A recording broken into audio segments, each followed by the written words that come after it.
Okay, we're gonna try to plant a little bit today. So I've got a couple of prepared fields. That one right there, way back up there, just the other side of, we're kind of right in that gap. There's some over there, and then kind of behind me you can see there's a prepared spot. I'm gonna be running the 5075E and then the Massey Ferguson 33 grain drill. I've really enjoyed this thing. It's done excellent for everything I've needed. It's put grass seed in wonderfully. I ran with some black oil sunflower seeds a while back just to see how it would do on unprepared ground, and got some decent germination rates where there wasn't a heavy thatch. It's not a true no-till drill. As you can see, you got single disc openers, not double disc, and do have a hydraulic to sort of give me a little bit of weight when I put down on that thing. The bottom, of course, you get your seed tubes, and it drops out down in there. Don't have a cultipacker, but got an old telephone pole on a log I may have to use, but we've got this old drag behind me. I'm hoping with that prepared ground we'll be in pretty good shape how we do it. So we're going to give it a go. Because I'm doing some small limited things, I've had to do a little bit of redneck engineering. You can see I've crafted some solo cups and just cut the top out and duct taped them down, because right here I want to be a little bit more cautious about where some of my rows and some of my corn goes when it comes to planting these other fields, or even kind of back up in there. We got a dove field we'll do a little bit later. Not as concerned about dead on placement and keeping some straight rows. I have this in front of us. I'm going to try to actually do it the old-fashioned way and use a cultivator with a little Massey Ferguson to kind of keep the rows nice and clean, and we'll see how it goes. So I'll get you some shots, we'll get it started, and we'll see what happens.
All right, it's been almost a week since we planted everything. One of the patches is over there. This one I'm just trying to get a lot of growth in. Used to be a lassoing arena, and ground is packed pretty hard and up there on top of the hill. Had a nice fox squirrel that was in here pecking around, so just came out here to start looking. And so we got our first sprout starting right here. And take a look down. There's our corn starting to germinate, and then right beside it is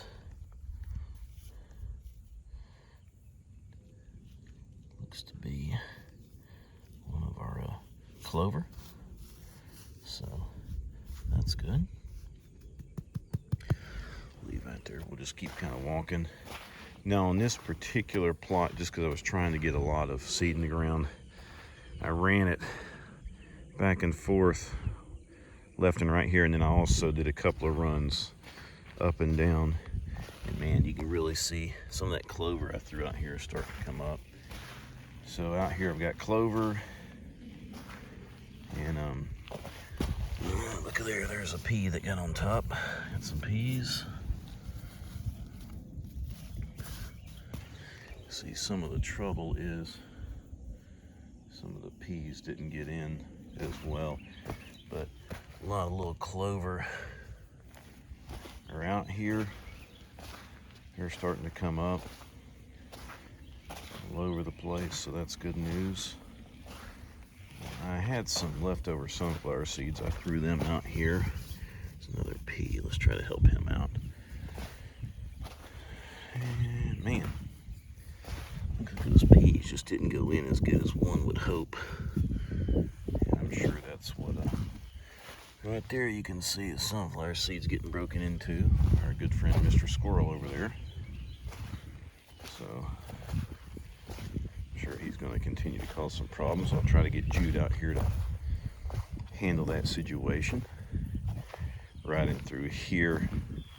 This is just hard as could be, so actually it rolled out a bunch of hay to let the cows graze and work it in and kind of stomp on everything to see how we do. So, and look at there, it's starting to come up, Just maybe on some of this didn't get all the exposure we hope, to get everything kind of in the ground so it take off a little bit better. So we will we'll see how she does, but hopefully it'll turn out pretty good. It just does get pretty mucky up through here. You can just see by my boots, and we probably only had a ½ inch of rain. This clay just can be a mess, so it needs a lot of organic matter added back to it. So got a good stand of clover coming up in there, so hopefully we'll get that happening. You can see there's some of the red clover from last year's planting, and then you can probably see the strips of ryegrass. That ryegrass was planted, I think, on about the 28th of December, so it's been there a while.